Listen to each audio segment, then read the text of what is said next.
Ndabaramukije abandi ndabahaye mwiriwe bivanye n'aho muherereye n'iteka n'umunezero ntangere byo gusubira kubana namwe mwe banywanyi mukurikira iyi mboneshakure yacu ari nayo yanyu Shiramatsiko TV. Ni imboneshakure imwe rudende idushikiriza inkuru n'ibiganiro utaronka ahandi. Uyu ni umwanya w'amakuru agezweko ari kuvugwa ngaha mu gihugu c'u Burundi, aho ino mboneshakure yacu ari nayo yanyu Shiramatsiko TV ibategurira amakuru ahambaye cyane aba ari kuvugwa mu bisata bitandukanye, aho twibanda cyane cyane ku makuru aba ari kuvugwa ku gateka kazina muntu, aba ari kuvugwa mu butungane, aba ari kuvugwa mu cibano, aba ari kuvugwa ku mbuga ngurukana bumenyi, aba ari kuvugwa muri politike ndetse n'andi yose mutamenye mwaranyegejwe turatohoza amaze tukabashikiriza ido nido. Tubazaniye amakuru ahambaye cyane kandi ababaje ari kuvugwa, aho abarundi bashika mu 8 bamaze kwicirwa muri Afurika y'Epfo, ariko bikaboneka neza ko leta y'u Burundi ataco iriko iravuga, kandi bikaboneka neza ko iguma mu gacerere nkaho atacabaye. Ibiriko biratontoza abarundi batari bake kubona ubuserukizi bw'u Burundi muri Afurika y'Epfo ndetse na leta y'u Burundi ataco birashikiriza inyuma y'impfu z'abarundi bariko baricirwa muri Afurika y'Epfo. Ni ibintu babaje kandi biteye ubwoba, turaza kubigaruka ko mu idonido ry'amakuru. Turaza no kubabwira ku makuru ahambaye cyane kandi adahumuriza ari kuvugwa ku ndongozi z'igihugu c'u Burundi, aho amakuru adushikira adahumuriza avuga ko baba bagiye guta igihugu mu manga ikomeye cyane, mu gihe abandi bemeza ko abarundi bamaze gutabwa mu manga ikomeye cyane kubera ubutegetsi bubi bwa Perezida Evariste Ndayishimiye buri ngaha mu gihugu c'u Burundi bumaze igihe kinini buboheye amaboko imugongo y'abarundi. Ni byinshi twabateguriye tugira ngo tubashikirize, uweco busabwa nta kindi niba ukunda amakuru n'ibiganiro tudahwema gucisha kuri n'umuyoboro wa YouTube Shiramatsiko TV, ukaba utarapyonda kuri sabone canke subscribe byondaho kugira ngo uko dushizeho amakuru n'ibiganiro bene nk'ibi ujye uba uwa mbere mu gushikirwa nabyo. Amakuru yacu tatangurire kuri no nkuru y'imaboro kandi iteye agahinda. Abarundi 8 baramaze kugandagurwa mu kwezi kumwe muri Afurika y'Epfo. Abandi bari muri Afurika y'Epfo cyane cyane mu gice ca Cape Town ntiborohewe na gatoya, basigaye babayeho bariko barashira hamwe intererano zo guhamba bagenzi babo. Muri ino ndwi bashinguye 5, mu ndwi yahera bari bashinguye 2. Ni mu buriburi abarundi 8 barishwe mu kiringo c'ukwezi kumwe hagati ya Ntwarante na Ndamukiza 2024. Hari abatubwiye ko abishwe bashobora kuba ari 9 muri ico kiringo gusa. Abarundi barababajwe n'agacerere k'abategetsi b'u Burundi be n'abaserukira u Burundi muri Afurika y'Epfo batagira ico bavuga kuri izo mpfu z'abarundi ziriko ziribonekeza. Hano ku mafoto murabona abo tumaze kumenya ndetse n'abamaze kwicirwa muri Afurika y'Epfo. Ifoto ya mbere ni umurundi yishwe ku wa 4 uheze ku igenekerezo ry'8 Ndamukiza 2024, yarasiwe mu ibutiki yakoreramwo. Izina ryiwe ntiturarimenya, umumenya yotwandikira kugira ngo abiwe nabo bamenye ibyamushikiye. Uwa kabiri, ifoto ya kabiri ni Frank Shima yishwe itariki 11 Ndamukiza 2024, yarasiwe mu ibutiki yakoreramwo. Frank Shima yavuka mu Kikwema mu ntara ya Rumonge, agiye afise imyaka 26 gusa. Ifoto ya gatatu ni Elize Tuyisenge yishwe itariki 7 Ndamukiza 2024, yarasiwe mu ibutiki yakoreramwo. Ifoto ya kane ni Paul Ndabahinyuye yishwe itariki 25 z'ukwezi kwa gatatu 2024, yarasiwe mu ibutiki yakoreramwo inyuma y'indwi 2 atanguye akazi. Paul Ndabahinyuye yavuka mu Rumonge. Ifoto ya gatanu ni Vedaste Nkurunziza yarashwe itariki 24 ukwezi kwa gatatu 2024 muri Salon de Coiffure yakoreramwo acacikana itariki 5 Ndamukiza 2024. Ifoto ya gatandatu ni Adrien Nyandwi yishwe itariki 23 ukwezi kwa gatatu 2024, yarasiwe mu ibutiki yakoreramwo. Adrien Nyandwi yava mu ntara ya Rumonge. Ifoto y'indwi ni Raymond Ndikumana yarashwe itariki 5 z'ukwezi kwa gatatu 2024 n'umurwi w'abanya Ethiopia. Raymond Ndikumana yavuka mu Ruziba. Ifoto y'umunani ni Jean Claude Ndayishimiye yishwe itariki 5 Ndamukiza ukwezi kwa gatatu 2024. Jean Claude apfuye afise imyaka 20 gusa y'amavuko. Umurindi w'igandagurwa ry'abarundi baba muri Afurika y'Epfo warateye ubwoba. Aba bose bari bagiye kurondera ubuzima, bari batunze imiryango mu Burundi. Leta y'u Burundi ntikwiriye kwihoza aya magorwa y'abarundi, ntikwiriye kuguma yinumiye. Turahojeje imiryango yaburiye ababo muri buno bwicanyi, ariko tugasaba leta ko yava mu gacerere ikagurukira abarundi bari muri Afurika y'Epfo, ndetse ikagira ico ikora kugira ngo ihagarike ubu bwicanyi buriko buribasira abarundi muri Afurika y'Epfo. Benshi bakabona ko leta ya CNDD-FDD ataco ishoboye kubona abana babo bicirwa mu mahanga, ariko ntibagire n'ico bavuga. Ni ibintu biteye isoni kandi bibabaje. Amakuru yacu tabandanirize ku makuru nanone amaze igihe kitari gito avugwa ngaha mu gihugu c'u Burundi, aho Ekiriziya Katolike yiyamiriza intwaro y'igikenye iri ngaha mu gihugu c'u Burundi, intwaro y'agacinyizo, intwaro imaze imyaka myinshi ipfukamye mu nda abarundi. Inama y'abepiskopi mu Burundi yaravuye mu gacerere iriyamiriza ihonyangwa rya demokarasi ririko rirakorwa n'ubutegetsi bw'u Burundi, kuva kutihanganiranira mu bya politike gushika kudahana uciye kwihonyanga ry'amategeko ndetse no guhonyanga agateka kazina muntu. Ibyo byose Ekiriziya Katolike yabigarutseho, ivuga ko mu Burundi rwose leta ihari idashoboye gutunganiriza bose. Insiguro zo kuri uyu w'Imana zarimwo ijambo rinegura rikongera rigahumuriza, nubwo bene ryo badatanga umuti. Bivugwa n'umwe mu bakristo avuga ko rwose biteye ubwoba ibiriko birabera ngaha mu gihugu c'u Burundi. Abanditse iryo jambo ni abungeri ba Ekiriziya Katolike basomesheje ijambo ryabo mu mashengero yose yo mu gihugu. Batangura berekana ko ubutegetsi buriko buriganzira urubuga rwa politike bukagana ku ntwaro y'umugambwe umwe. Dufatiye kuri kahise, igihugu cacu caraguye mu kaga ku buryo kwisubiriza bivuye ku gukumirana no kurondera ubutegetsi byakozwe n'ubu biracari umwitwarariko. Turavye ibimenyetso by'abagomba gusubira kutubesha mu ntwaro y'umugambwe umwe, niko babibona. Ijambo ryabo ryiswe inyigisho z'abungeri ba Katolike mu Burundi ku w'Imana wa gatatu wa Pasika, niko umutwe w'amajambo bawanditse. Bariyamiriza ukutihanganirana mu bya politike, bakagira amakenga ku bijanye n'itunganywa ry'amatungo rusange. Bavuze ibintu byinshi cane kandi bigaragaza ko mu gihugu c'u Burundi harimwo ikarenganyo gakomeye cane. Bose kandi bategerezwa kuja ku kivi kugira ngo ubwigenge bwa bose bubeho, gutyo twerekeze ku iterambere rya buri wese na rusange. Gutyo bizotworohera kwitegurira amatora yimirije yigenga kandi arimwo umuco. Ayo matora nkayo rero yoca ajamwo bose. Ibyo mu ntumbero yo ko abanyagihugu bashikiriza ivyiyumviro byabo mu binyamakuru bya leta, amashirahamwe n'imyamamazo ndetse n'imiryango itandukanye ikorera mu gihugu c'u Burundi. Kubw'abo bungeri, icivugo ca leta mvyeyi gihakwa kutazoshikwako kuko atari leta mvyeyi mu by'ukuri. Kubera ko leta yita leta mvyeyi, ni gute yoganisha ako karanga mu gihe itankwanishije abarundi bose, igahuriza kuri byose, mu gihe abari mu migambwe itari muri ku butegetsi bafatwa nk'abansi b'igihugu badashobora kuronswa amabanga mu gihugu kandi bayashoboye. Bica bigorana gukorera bose, niko banegura ubutegetsi bwa CNDD-FDD. Ukudahana no kwihanira.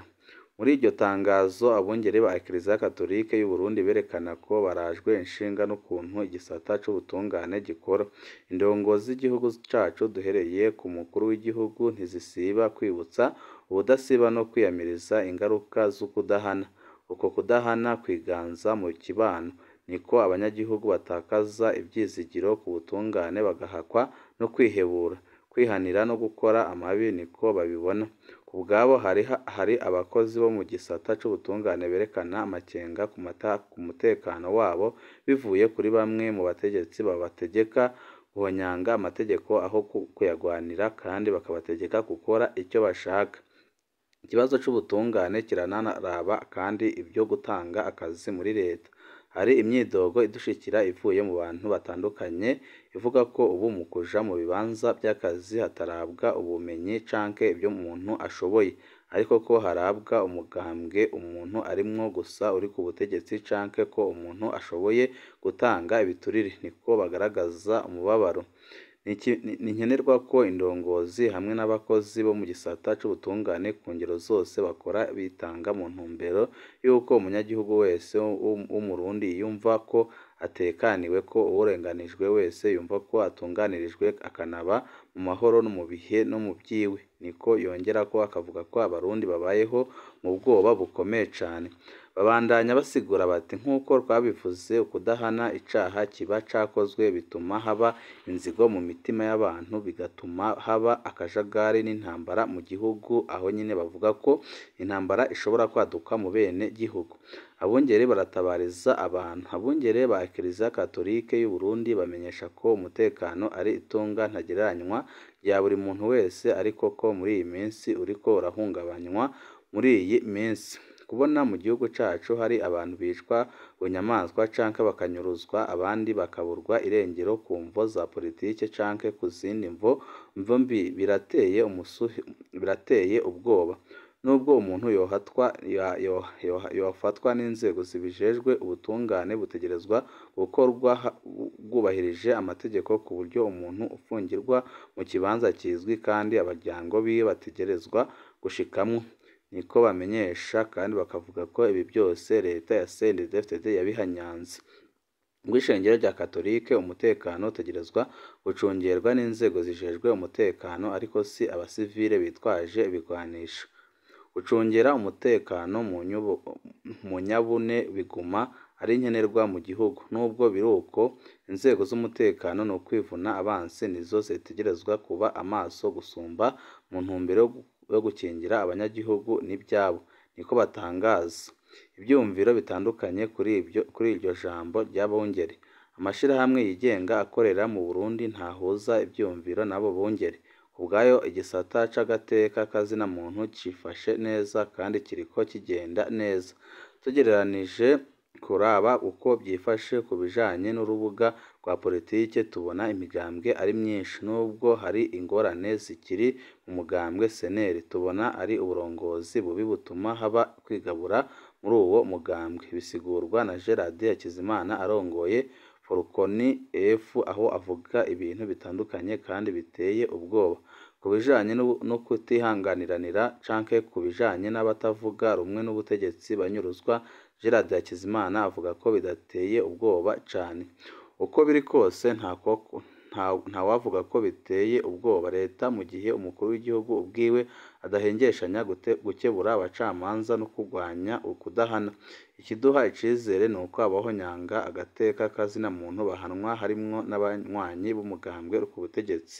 Abanyuruzwa n'abagandagurwa bari ku gatwe k'abahungabanya umutekano igipolisi cama cafashe kenshi. Niko ashigikira kandi akavuga ko rwose ibintu bigenda neza, ariko benshi bakavuga ko akorera mu kaha kwa leta. Akagohe kakenewe. Nubwo biri uko, kubwa bamwe mu banyapolitike nka Gabriel Bazawitonde umukuru w'umugambwe APD, akamo k'abungere ba Katolike sako gufata minenegwe. Abatewe akamo bategerezwa ahubwo gufatiraho bakaraba nimba ivyiyamirijwe ari byo canke atari byo. Binabaye ngombwa bafate ingingo zikenewe kugira ngo habahe icizere bose. Niko abibona.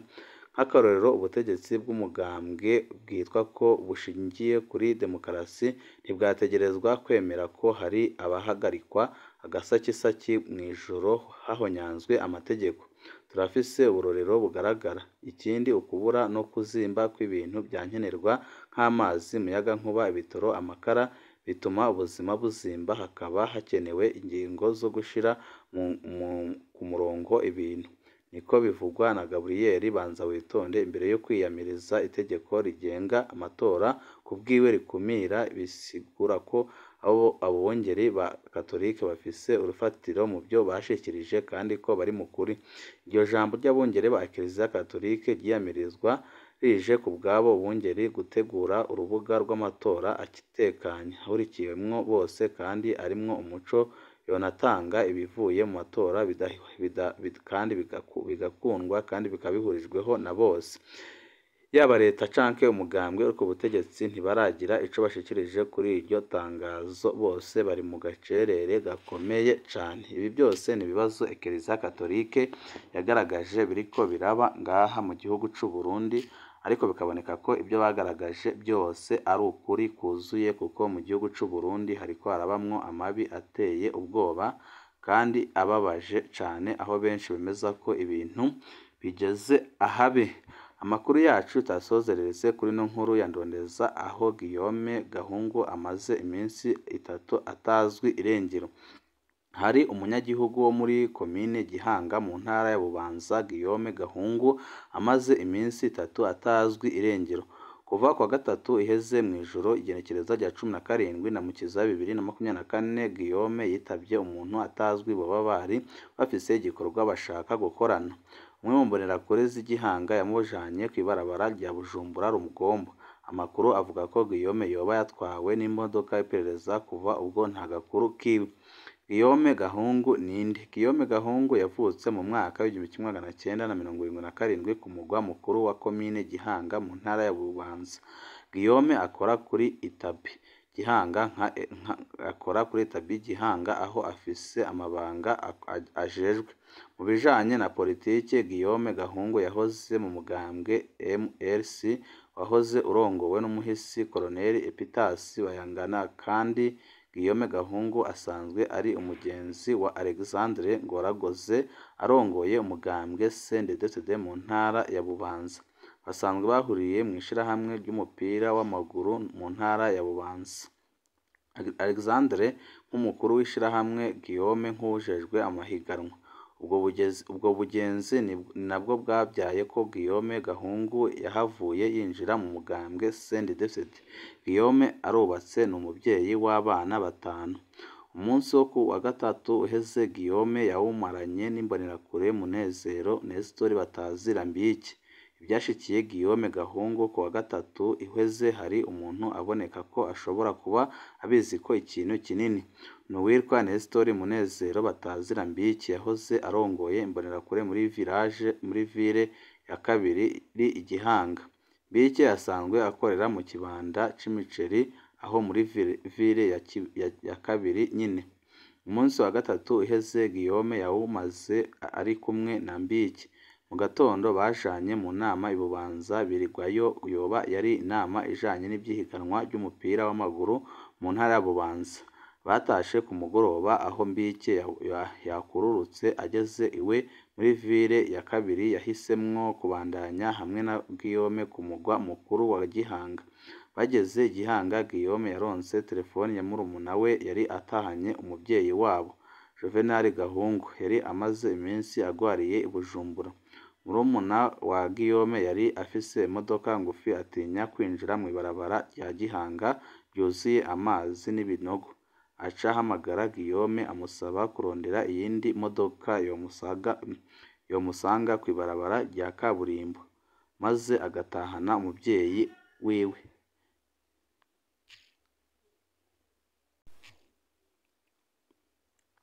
Juvenal Gahungu yari amaze iminsi agwariye i Bujumbura.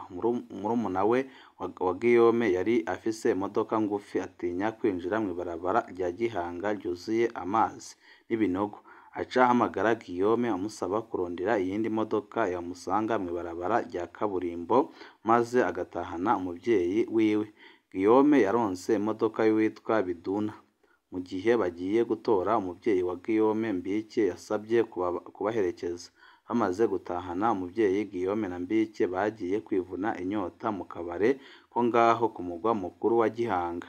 Inyuruzwa rya Guillaume Gahungu. Ibyakurikiye byavuzwe n'imbonerakure Nestor Munezero batazira Mbiki. Ntawe uzi ko byose ari ukuri. Ico bikoze ntawe uriko abibeshuza. Mbiki avuga ko mu bihe byo hafi y'isaha 3 z'ijoro, Guillaume yamubwiye ko arindiriye abantu bariko bava i Bujumbura, ko hari idiri bagomba gukorana. Guillaume yari akeneye ko haboneka ipikipiki yomushikana mw'ibarabara rya kaburimbo RN5, maze agahura nabo bari baje kumuraba. Ntawuzi aho Mbiki yaciye akura iyo pikipiki mu kanya gato. ico bikoze niwe yagiye amujanye. Ababonye ubwa nyuma Guillaume Gahungu bavuga ko hari isaha 2:47 ari kw'ipikipiki ajanywe na Mbiki. Iyo pikipiki yaciye imbere y'urugo rwa Guillaume Gahungu, ntawuzi impamvu yarenganye ataco abwiye abiwe. Mbiki avuga ko yashikanye Guillaume Gahungu hamwe kw'ibarabara rya Bujumbura Rumonge aca asubira inyuma asiga Guillaume ari wenyine. Ico kibanza avuga ko yamusizemwo ni ikibanza giteye ubwoba ayo masaha ku buryo hageze umugoroba abapolisi bahanura abantu kuhava n'ingoga. Mbiki avuga ko Guillaume yamubwiye ko abo yari arindiriye bari guca bajana mu rugombo. Uretse ibyo Mbiki avuga nta wundi n'umwe azi icabaye kuva ajanye Guillaume kw'ipikipiki. Guillaume Gahungu yoba yatwawe n'iperereza. Turetse ko uyu munsi Guillaume Gahungu biboneka ko asa n'uwiriwe acunzwe n'imbonerakure Mbiki, hari ibindi bitangaje byari byabaye hafi y'urugo rwa Guillaume Gahungu. Abanyagihugu bavuga imodoka zibiri z'iperereza zari zagumye zizenguruka aho ngaho. Imwe yari imodoka y'iperereza mu ntara ya Bubanza, iyindi abayibonye bikeka ko yavuye i Bujumbura. Umwe mu nshuti za Guillaume Gahungu aremeza ko mu masaha y'umurango yahuye n'imwe muri izo modoka irimwo abantu bambaye impuzu z'igipolisi n'abandi bambaye izisanzwe, havamwo abagabo batatu bambaye izisanzwe. Icyamutangaje ni uko ageze hafi y'urugo rwa Guillaume yagiye abona ahurira n'abo bagabo batatu batazwi muri ako gace. Hari umunyagihugu ngaho Igihanga yemeza ko Musitanteri Leopold Ndayisaba azi neza abari muri iyo modoka y'iperereza yoba yavuye i Bujumbura. Avuga ko yiboneye ko abaje muri iyo modoka babanje kuja kuganira na Musitanteri Leopold Ndayisaba. Abaryango bararondeye hose barabura. Abaryango ba Guillaume Gahungu ntaho batamurondeye barabura uwabo. Mu gihe telefone ya Guillaume yari yazimijwe amaze gufatwa bukeye kuwa kane kw'igenekerezo ya 18 Ndamukiza 2024, telefone yarabonetse ko yitabiye muri komine Mutimbuzi. Abaryango ba Guillaume Gahungu barituye inzego zitandukanye z'Ibubanza ariko nta cavuyemwo. Yaba abajejwe umutekano, yaba abajejwe intwaro, yaba abajejwe ubutungane bose barabimenyeshejwe. Kimwe mu byatangaje abanyagihanga ni ukubona Mbiki acidegembya kandi ari we wenyine azi iyo yajanye Guillaume Gahungu. Biraboneka ko imbonerakure Mbiki ikingiwe n'inzego zoba zari ziri mu mugambi wo kunyuruza Guillaume Gahungu. Abantu ba mbere bategerezwa kubazwa inyuruzwa rya Guillaume Gahungu ni Posiye Bigiruwuhiriwe arongoye iperereza mu ntara ya Bubanza, be n'imbonerakure Nestor Munezero batazira Mbike kugira ngo bavuge aho bashize uyu mugabo wanyurujwe n'iperereza ry'u Burundi, aho benshi bakeka ko ashobora kuba yaranishwe.